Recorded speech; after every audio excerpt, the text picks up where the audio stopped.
नमस्कार, आप सभी दर्शकों का बहुत बहुत स्वागत है देश न्यूज के खास कार्यक्रम कोर्ट पे चोट। मैं हूं आपके साथ निशा तिवारी।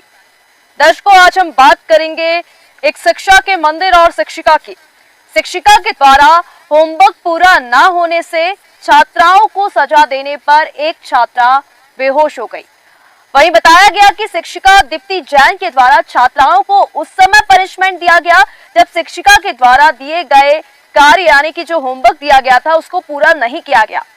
जानकारी के अनुसार शिक्षिका ने छात्रा को पनिशमेंट के रूप में घुटने के बल खड़े होने को कहा।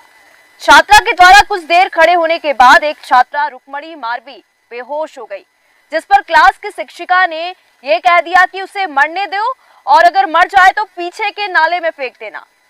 छात्रा को बेहोश देखकर अन्य जो वहां पे छात्रा उपस्थित थी उन्होंने बालिका को पानी पिलाया और सूचना अन्य शिक्षकों को दी, जिस पर शिक्षकों के द्वारा छात्रों को तत्काल जो छात्रा थी जो बेहोश हो गई थी उसको तत्काल सिविल अस्पताल नैनपुर में भर्ती कराया गया। ये घटना 2 दिन पहले की बताई जा रही है। वहीं छात्रा के द्वारा ये बताया गया कि सुबह से ही उसकी तबीयत ठीक नहीं थी और तबीयत ठीक नहीं होने के कारण मैडम ने जो उसको होमवर्क दिया था वो उसको पूरा नहीं कर पाई, इसलिए उसकी टीचर ने उसे घुटने के बल पर खड़े होने की सजा दी और कुछ देर बाद वो बेहोश हो गई। वहीं जब ये मामला अखिल भारतीय विद्यार्थी परिषद और गोंडवाना गणतंत्र पार्टी के सामने आया तो अखिल भारतीय विद्यार्थी परिषद के द्वारा स्कूल के सामने प्रदर्शन किया गया। प्रदर्शन की सूचना मिलने पर स्थानीय एसडीएम, तहसीलदार एवं थाना प्रभारी नैनपुर मौके पर पहुंचे और मामले को अपने संज्ञान में लिया। अखिल भारतीय विद्यार्थी परिषद का कहना है कि शिक्षिका के द्वारा जो कृत्य किया गया वह घोर निंदनीय है। अखिल भारतीय विद्यार्थी परिषद इसकी घोर निंदा करता है। उसके लिए शासन प्रशासन से मांग भी की गई है कि शिक्षिका को तत्काल इस स्कूल से अन्य स्कूल में स्थानांतरण किया जाए। जानकारी के आते ही कलेक्टर मंडला सुमित मिश्रा ने शिक्षा का तबादला बिछिया विकास खंड में कर दिया है। आइए सुनते हैं क्या कुछ कहना है वहां के अधिकारियों का। एक छात्रा बेहोश हुई थी, ऐसी जानकारी मिली थी समाचार पत्र के माध्यम से। उसकी जांच के लिए हम लोग आए थे और जांच की गई है और संबंधित टीचर के विरुद्ध हम लोग प्रस्ताव भेज रहे हैं और जो भी अनुशासनात्मक कार्रवाई होगी वो की जाएगी। टीचर का नाम दीप्ति जैन था, 12th में पढ़ाई थी, कला संकाय की बात है। तो दर्शकों, इस पूरे मामले में हम और अधिक जानकारी लेंगे। हमारे साथ अनिल संवाददाता, हमारे साथ प्रवीण ठाकुर, विभाग संयोजक अखिल भारतीय विद्यार्थी परिषद इस वक्त मौजूद है। आप दोनों का बहुत बहुत स्वागत है हमारे खास कार्यक्रम कोर्ट पे चोट। और मैं सीधे अनिल जी आपके पास आना चाहूंगी। एक शिक्षा का मंदिर जहाँ पर माता पिता अपने बच्चे का उज्जवल भविष्य देखते हैं तो वो बच्चे को विद्यालय भेजते हैं कि टीचर उसको अच्छा पढ़ाई लिखाए, लेकिन एक टीचर के द्वारा अपने बच्चे जो बच्चा पढ़ने आता है उसको इस तरीके की पनिशमेंट दी जाती है। अनिल जी, मैं आपको बता दूं कि ये मंडला के नैनपुर शासकीय उच्चतर माध्यमिक विद्यालय का मामला है, जहां 3 दिन पहले एक शिक्षिका के माध्यम से एक बच्ची को जो प्रताड़ना दी गई उसके कारण उस बच्ची को सामूहिक रूप से मतलब प्रताड़ना दी गई थी। लेकिन एक बच्ची जो रुक्मणी मरावी नाम की छात्रा है वो बेहोश हो गई।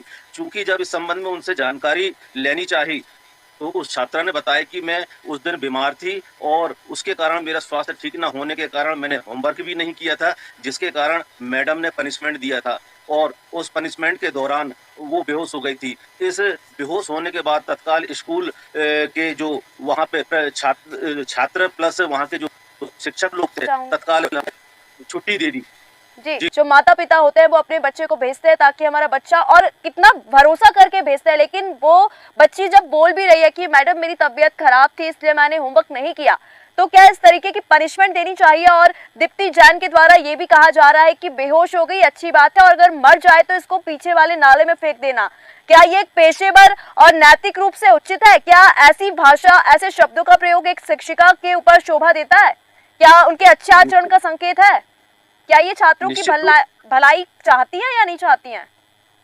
निश्चित रूप से ये कृत्य जो है वो निंदनीय है और ऐसे कृत्य की हमेशा भर्त्सना की जानी चाहिए। एक शासन के जो शिक्षक है उन्हें निश्चित रूप से अपनी जिम्मेदारी को बड़े ईमानदारी से निर्वाह करना चाहिए और इस प्रकार के हालातों से बचने की कोशिश करना चाहिए। निश्चित रूप से 12वीं क्लास की बच्ची जो एक जवान बच्ची थी उसके जीवन पर इसका बहुत प्रतिकूल प्रभाव पड़ेगा, ऐसा मैं मानता हूँ। बिल्कुल, हमारे साथ प्रवीण ठाकुर भी विभाग संयोजक अखिल भारतीय विद्यार्थी परिषद से इस वक्त मौजूद है। आपका बहुत बहुत स्वागत है हमारे खास कार्यक्रम कोट पे चोट, और हम ये पूरा मामला देख रहे हैं। नमस्कार। गुरुर ब्रह्मा गुरुर विष्णु गुरुर देवो महेश्वरा का मंत्र लेकर जो विद्यार्थी उच्च विद्या के मंदिर में कार्य करता है, विद्या के मंदिर में पढ़ने जाता है, और विद्यार्थी परिषद और विद्यार्थी सदैव ही गुरुओं का सम्मान करता आया है। लेकिन जो शिक्षिका के द्वारा ये बोला गया था कि ये कृत्य किया गया है, ये बहुत ही निंदनीय कृत्य है, जिसकी विद्यार्थी परिषद ने घोर निंदा करी है। और वर्तमान स्थिति में इस तरीके का कृत्य और भी जगह होगा तो विद्यार्थी परिषद उस पर बिल्कुल प्रवीण जी, आपने सही कहा। जैसे कि आपने कितने अच्छे मंत्र से बात कही कि गुरु रे ब्रह्मा गुरु रे विष्णु, वाकई में एक गुरु को भगवान का दर्जा दिया गया है। लेकिन जब भगवान इस तरीके का कार्य करता है, जैसे कि आपने स्थानांतरण वाली बात कही, तो शिक्षिका का स्थानांतरण क्या एक समाधान हो सकता है? आज जिस स्कूल में उसका स्थानांतरण किया गया, उसका तबादला किया गया है, क्या वहां पर भी वो ये इस तरीके का काम कर सकती है? क्या ये वास्तविक समस्या का समाधान हो सकता है?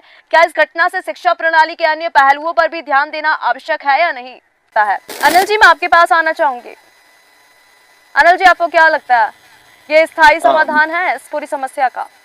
नहीं, ये उचित समाधान तो कहीं से भी नहीं है। मैं आपको सबसे पहले तो ये बता दूं कि सभ्य समाज में ऐसे कृत्यों की कहीं भी स्थान नहीं है, और जहां शिक्षा के मंदिर में इस प्रकार के जब शिक्षक या ऐसी व्यवस्थाएं होंगी तो निश्चित रूप से हमारे आने वाली पीढ़ी पर इसका प्रतिकूल प्रभाव पड़ेगा। और जो हमारी जो नई जनरेशन है, जो आने वाले समय में इस देश को और नगर को, समाज को संभालने की जिनकी जिम्मेदारी है, उनके मन में जब ये घटना आएंगी तो उनके मन में बहुत पीड़ा होगी। और ऐसे शिक्षकों को बार बार सोचना पड़ेगा कि हम समाज में क्या परोस रहे हैं, और हम इन बच्चों को जो आने वाले यहाँ के भविष्य हैं उनको हम क्या दे पाएंगे। जी बिल्कुल, आपने सही कहा। और अनिल जी, यहाँ पे ये प्रश्न भी उठता है कि टीचर के द्वारा उस बच्ची को घुटनों के बल पर खड़ा कर देना, क्या ये सजा देने का उचित तरीका था? ये कहीं से भी इस प्रकार के पनिशमेंट करना किसी भी छात्र या छात्रा को कहीं से भी उचित नहीं है। मैं आपको ये बताना चाहता हूँ कि वो जो बच्ची है, 12वीं क्लास की बच्ची थी, एक जवान बच्ची थी। जब उसके स्वास्थ्य में इस प्रकार की परिस्थितियां थी तो शिक्षिका के हठ धर्मता थी, इस प्रकार की उन्हें कोशिश नहीं करनी चाहिए थी। क्या है, बच्चे अपने घर से जब निकलते हैं तो स्कूल के एक एनवायरमेंटल में आते हैं जो बहुत ही उनके जीवन के लिए उपयोगी होता है, और जब उनके इस प्रकार के वातावरण में आने के बाद उनके साथ इस प्रकार की परिस्थितियां होंगी तो निश्चित रूप से उन्हें बहुत ज्यादा निराशा हाथ लगेगी, और उनके जीवन में शिक्षा का जो एक प्रभाव पड़ना चाहिए उसका भी वो उचित रूप से उनका प्रभाव उनके जीवन में नहीं पड़ पाएगा, और वो कुंठित मनोदशा से शिक्षा ग्रहण करेंगी, जो कि समाज के लिए कहीं से भी उचित नहीं होगा। बिल्कुल अनिल जी, हम यहाँ पे ये भी देख सकते हैं, हमारे साथ दिलीप शरणागत इस वक्त उपस्थित हैं, प्राचार्य शासकीय उच्चतर माध्यमिक विद्यालय नैनपुर। आपका बहुत बहुत स्वागत है हमारे खास कार्यक्रम कोट पे चोट। ऐसे शब्द क्या एक टीचर को शोभा देता है बोलना? नहीं, ये कहीं से भी उचित नहीं है, और संबंधित की शिकायत की जांच उच्चाधिकारियों के द्वारा की गई है, और संज्ञान में लेकर उच्चाधिकारियों ने कार्रवाई की है उस संबंध में। देखिए, ये प्रशासनिक स्तर पर लिया गया संज्ञान है, और उन्होंने जो उचित कार्रवाई हो सकती थी उच्चाधिकारियों के द्वारा अभी उन्होंने किया है, और शायद जांच उस संबंध में जारी है। तो जो भी कार्रवाई होगी वो तो अधिकारी स्तर से होगी।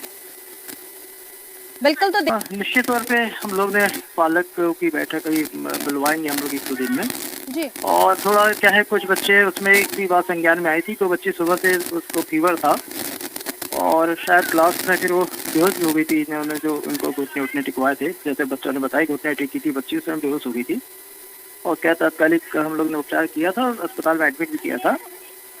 तो थोड़ा पालकों से ये चर्चा करनी पड़ेगी कि थोड़ा बच्चे घर से भोजन करके निकले, टिफिन लेके आए, और टीचरों को भी हिदायत वैसे मैंने दिया है कि किसी तरह का भी कोई अगर आप डांट फटकार करते हैं तो शालीनता से करें, और आजकल दंड का तो प्रावधान है ही नहीं, तो दंड तो कहीं से देना उचित नहीं है। बिल्कुल, क्योंकि यहाँ पे मैं आपसे अंतिम प्रश्न पूछूंगी दिलीप जी, क्या होमवर्क पूरा ना करने पर इस प्रकार की शारीरिक सजा देना उचित था? बिल्कुल, ये कहीं से भी उचित नहीं है, और शिक्षकों को भी इस तरह का कदम कभी भी नहीं उठाना चाहिए कि बच्चे उससे हतोत्साहित हो, बल्कि उत्साहवर्धन करना चाहिए। अगर उन्होंने होमवर्क नहीं किया था तो उनको एक दिन का और समय दे देते और दूसरे दिन करके ले आ लेते हैं। कभी कभी बच्चे नहीं कर पाते हैं, उसमें ऐसा कोई बात नहीं कि तत्काल ही होमवर्क नहीं किया तो हम किसी तरह का उन्हें पनिश करें। समझाइश देने बच्चे दूसरे तीसरे दिन कर याद करके आ जाते हैं। बिल्कुल, बहुत बहुत धन्यवाद दिलीप जी इस पूरे मामले में जुड़ने के लिए। हमारे साथ कमलेश गौड़ भी इस वक्त मौजूद है, प्रदेश अध्यक्ष। आपका बहुत बहुत स्वागत है हमारे खास कार्यक्रम खोट पे चोट। हम ये पूरा मामला देख रहे हैं जो वाकई में निंदनीय है और एक दिल दहला देने वाला मामला है कि एक टीचर के द्वारा इस तरीके के शब्दों का प्रयोग किया जाता है। क्या होमवर्क पूरा ना करने पर इस प्रकार की शारीरिक सजा देना क्या उचित था? क्या इस सजा का उद्देश्य शिक्षा के लिए फायदेमंद होता है? क्योंकि ये मानसिक और शारीरिक दोनों तरीके से उस बच्ची के लिए हानिकारक था। मैम, ये पूरे मामले को संज्ञान में लेकर जब हम लोग वहाँ पहुँचे तो सबसे पहले तो ये जो मैडम है वहाँ पे पदस्थ दीप्ति जैन करके, ये आरोप लगा दी कि हम लोग वहाँ राजनीति करने आए हैं। सारे प्रकरण में हम सारे लोगों से बात किए, मीडिया से भी बात किए, वहाँ संबंधित जो अधिकारी जांच करने आए थे उनसे भी हमने बात किया। तो वो जो सारे मैडम के जो बयान है, जो अभी वो मना कर रही हैं कि मैं ऐसा नहीं बोली हूँ, तो सारा विभाग भी बोल रहा था, वहाँ के संबंधित जो छात्र हैं वो भी बता रहे थे कि मैडम ने ऐसा बोली है, और सारे प्रकरण सामने था। जब पंचनामा तैयार हुआ, जांच हुआ और इसके बाद उनका स्थानांतरण हुआ। बिल्कुल, क्योंकि हम यहाँ पे कमलेश जी देख सकते हैं जैसे कि टीचर ने इस तरीके का कृत्य किया।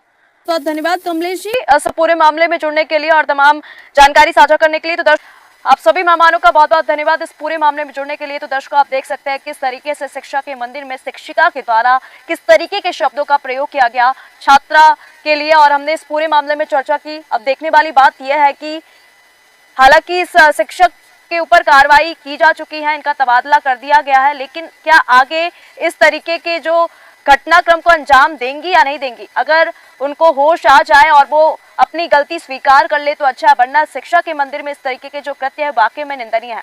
आज के इस खास कार्यक्रम कोट पे चोट में फिलहाल इतना ही। बने रहिए देश न्यूज के साथ। नमस्कार।